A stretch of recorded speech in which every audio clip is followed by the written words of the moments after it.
Questions? Hush!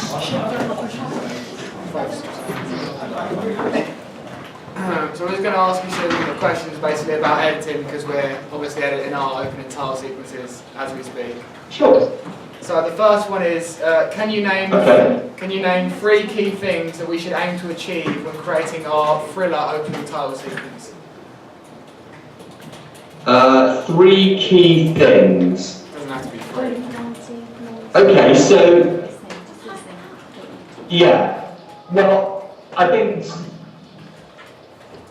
I want to be thrilled. That's obvious because it's a thriller. So the question is, I guess, how do you do that? I need to know. I need to understand what the story, what the dynamics of the story are. So even if I don't understand everything, I need to know that something exciting is about to happen. Yeah. So if it's to say the thriller has a kind of a horror theme to it or something like that, I don't necessarily need to see something horrible, but I need to feel scared. That's the emotion I need to feel. If it's something where it involves chase or a lot of action, then I probably need to see a little bit of chase or feel that a chase is about to happen.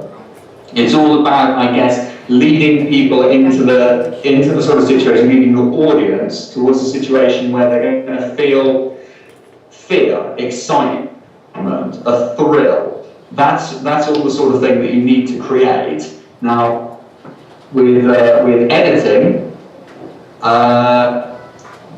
it's just a question of helping the atmosphere along that's been created by the actors, the camera person, and the director. So I'm an enabler, really. I'm just trying to help put those shots in the best possible order to create the most thrilling, the most emotional ride I can.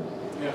So let's try and think of a scenario then. Have any of you got a story you could volunteer up for me? Anyone got any kind of a story that they're doing at the moment?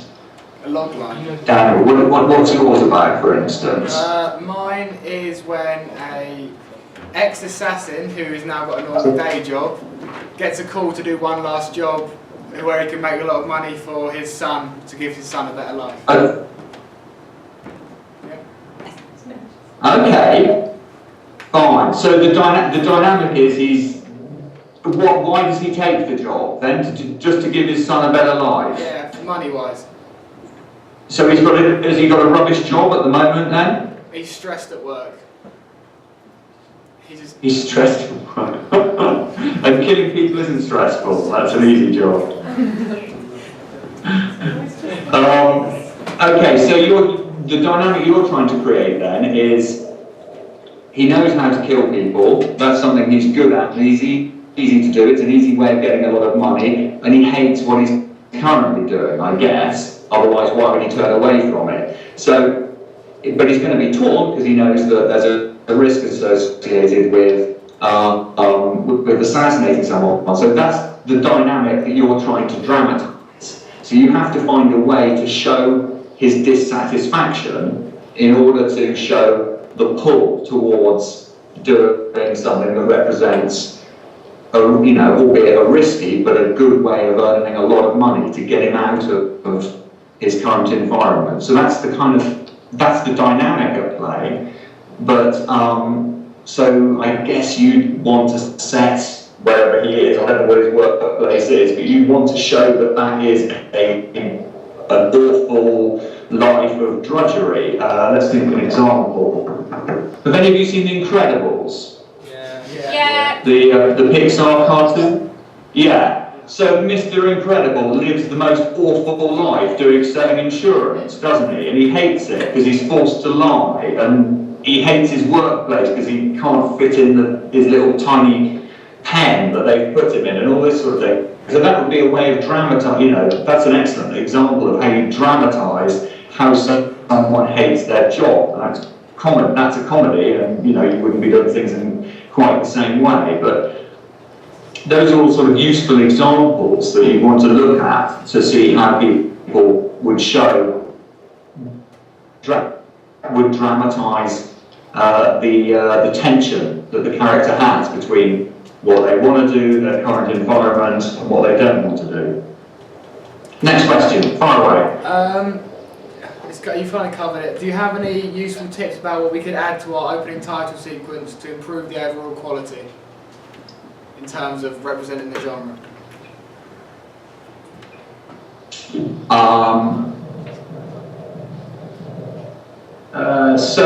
The most important thing, I think, is probably going to be, from an editing point of view, is obviously pace.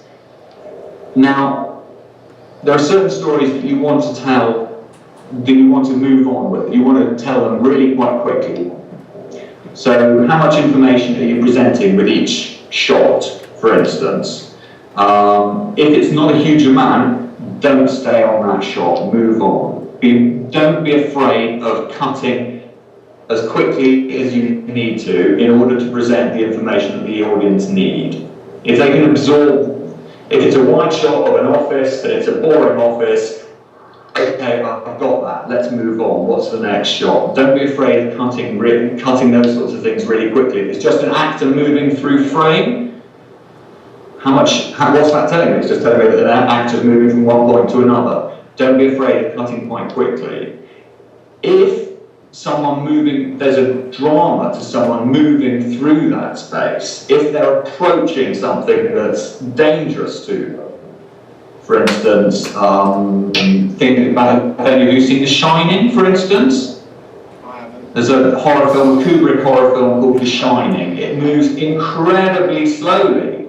You watch it, it just unfolds so slowly. People move and walk slowly through it because there's this terrible sense of dread that something awful is going to happen at any moment. So there, it's a really good idea to cut slowly, to leave a pause and let things breathe, because that's where the drama is. So you have to decide what kind of story you're telling. Are you building up a sense of dread and fear in your character? Is that what you can see on their face? Do you know they're approaching something frightening or something they're afraid of? Then don't be afraid to let that breathe and to cut slowly.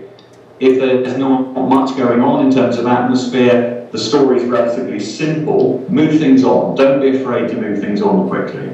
So pace. Yeah. What would you consider to be the most challenging aspect of editing?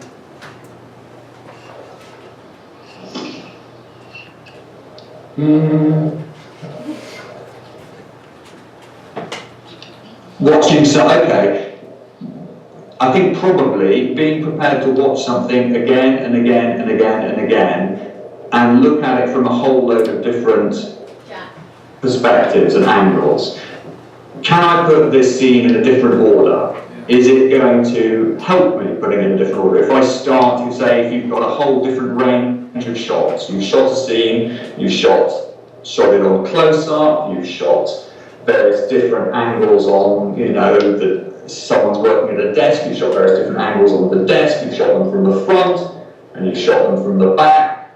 What's the best shot to start the scene on? How do I develop the scene? What are the shots that I use in what order? Don't be afraid of cutting it 4 or 5 different ways and sitting back and looking at it and thinking which one's the best. How do I best tell this story? Is it by starting out wide and moving in close, or the other way around? And the most difficult thing is to be able to look at all those approaches and go, that one's the best. For this story, the story that I'm telling here, that one feels the tensest. I don't quite know why, but it does. So what's most difficult is keeping a sense of perspective after having watched the same thing 5 times in 5 different ways and being able to judge it and say, that's the best. But you should be able to, you need to develop those skills. And sometimes, here's a strange tip, it's as easy to just move around the room. Just sit in a different place, watch the same thing in 2 different places of the room, or invite a friend into the room. It's amazing the different things you notice when someone else is watching the same something in the room with you. It's like trying to, if you play an instrument, if you play a piece, it's very different practicing on your own to having someone else in the room. So invite someone else into the room and then see how you feel about what you've done, how you've cut it, when they're in the room. Because you'll feel, if they're impatient or bored, you'll feel it really quickly. And if they're not clear about something as well, if they don't understand what you've done. How has the use of Foley enhanced the quality of your films in the past?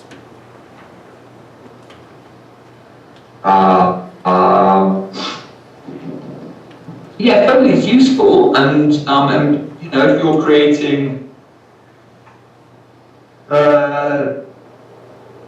if you're trying to create a certain atmosphere and mood, then it can be really helpful to have a certain kind of sound. The story is the most important thing. The story is the most important thing. So if you're trying to create a horror film, then you want to exaggerate sounds that are going to give people the factor, you know, that are going to frighten people, disgust people. So that's a really good example of something that's going to help you in, say, you've got a sort of sci-fi situation. You're going to want sounds that make your world feel authentically science fiction-y. So again, you know, very helpful. If something's contemporary, you know, then you need Foley because you're going to need to exaggerate certain sounds, but it's not such a big thing. The story is the main thing. The Foley's just there to help tell the story. That's I have to say on that one. What part does rhythm play or have on a thriller film? The overall continuity and rhythm of the film, or the opening title sequence? Well, in terms of the opening title sequence, I think what you want to feel is that you're being drawn into a world, and so you're going to need to show that world through the faces of your actors. So you're going to want to see them and see them clearly in quite good sized close-ups to understand their relationship with the world, their emotional relationship with the world. And you're also going to want to see the world around. So you're going to need to use sort of a rhythm of, here's the environment, here's how they feel about that environment. Oh my goodness, the environment's changed. How do they feel about that? So you won't want to feel that every time something's happening to a character, you want to understand what that character feels about that. And sometimes you can show it on a big close-up. Sometimes if it's something that's frightened them, whoa, and they move out of the space, then you might need to be wider to show, a big physical reaction. So the rhythm is determined by the script. How are you best telling that story, and what size shot should you use? A close-up? Is it a detail of something they're picking up that's important to the story? So if that's the case, then you want to show what it is. You're drawing attention to an object. Say it's a scalpel or something like that a doctor's picking up to, and he's going to cut someone with it. You want to see the scalpel, big close-up of it. That draws a lot of attention to it. And then maybe they're about to make a decision on what to do with the scalpel. They're going to attack someone with it, or they're going to put it, sneak it away, hide it for later. You want to see a close-up of their face while they have a little sort of, ooh, do I put it in the drawer? Do I slash someone with it? So, that's what creates the rhythm of the scene, a sense of understanding of what's going on, a sense of, okay, that shot's ended, the intention of that shot and of the actor has ended, move on to the next thing. And those sorts of fine points, and sometimes it can amount to 6 frames, 4 frames, 3 frames, just shaving them off or adding them on, and that can help you create tension or create, an energy and a dynamism, depending on what it is. Very difficult talking about editing in the abstract, because a lot of the time it's just, a decision about whether you hold something for half a second more, or whether you decide, well, no, we're going to gallop on, we're going to tell things a bit faster. How closely do you work with the director in a film, and how much importance does he play on how you edit?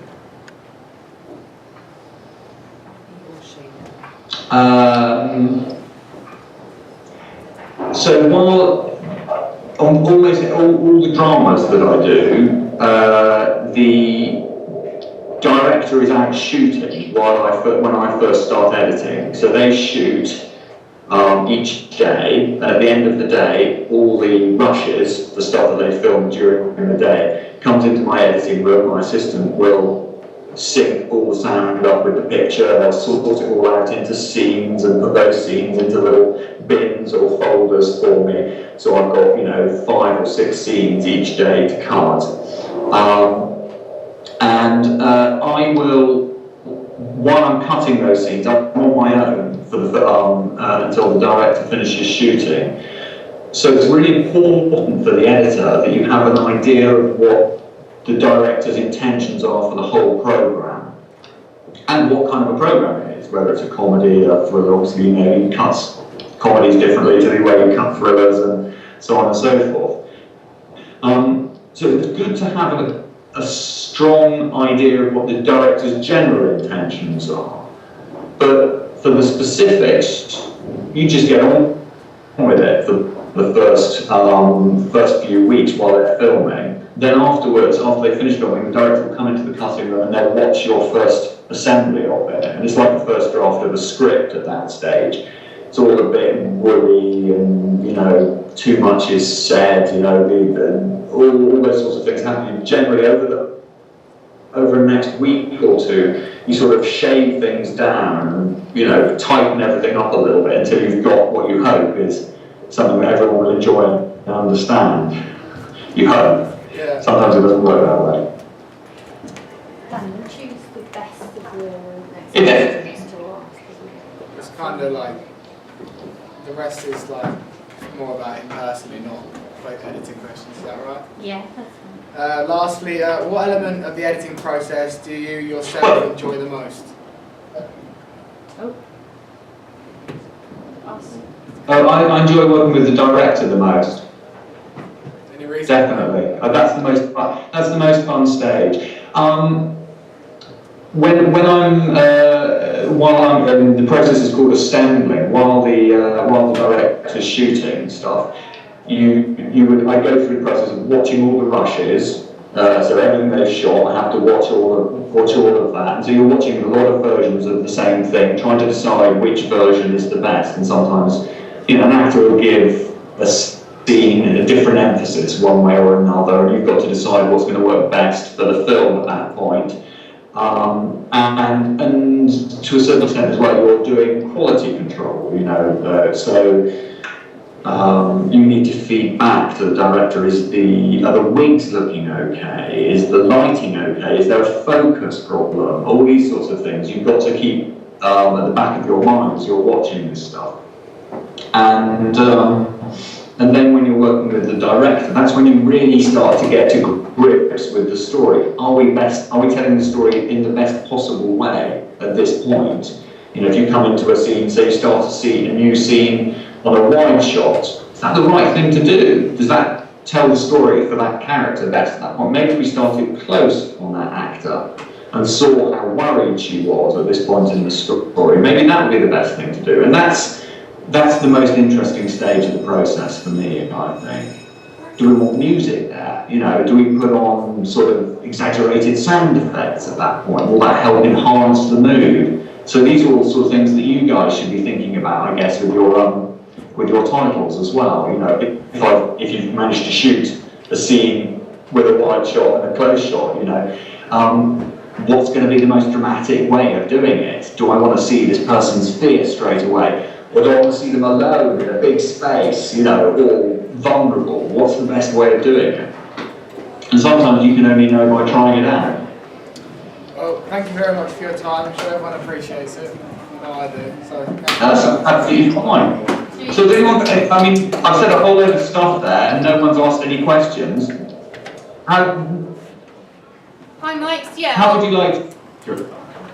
Sorry? Any questions from you guys? Just a couple of quick questions. Based on what you've heard. Pardon? Any quick questions on what you've heard, based on what you've heard? I think the problem is the girls gone for lunch and they're thinking about their stomachs rather than questions. That's fine. Yeah, but they've all said thank you very, very much, and they really appreciate your time, and they'll come and say goodbye just as they leave to go out. So thank you very much, Mike. Thank you. Come and say goodbye as you walk out. Nice to meet you all. Thank you very much for discussing this with us. You're very welcome. You're very welcome. I'm sure this will be interesting within our... Well, listen, if any of you think of questions after you've filled your stomachs, if any of you think of any further questions, feed them through to Miss Mellish, and she can post them on to ask me. Okay. If you have something you want me to watch, for instance, put it up on YouTube or something like that, and I can watch it and feed back to you. I'm very happy to do that. Okay, yeah, that's fine. No problem.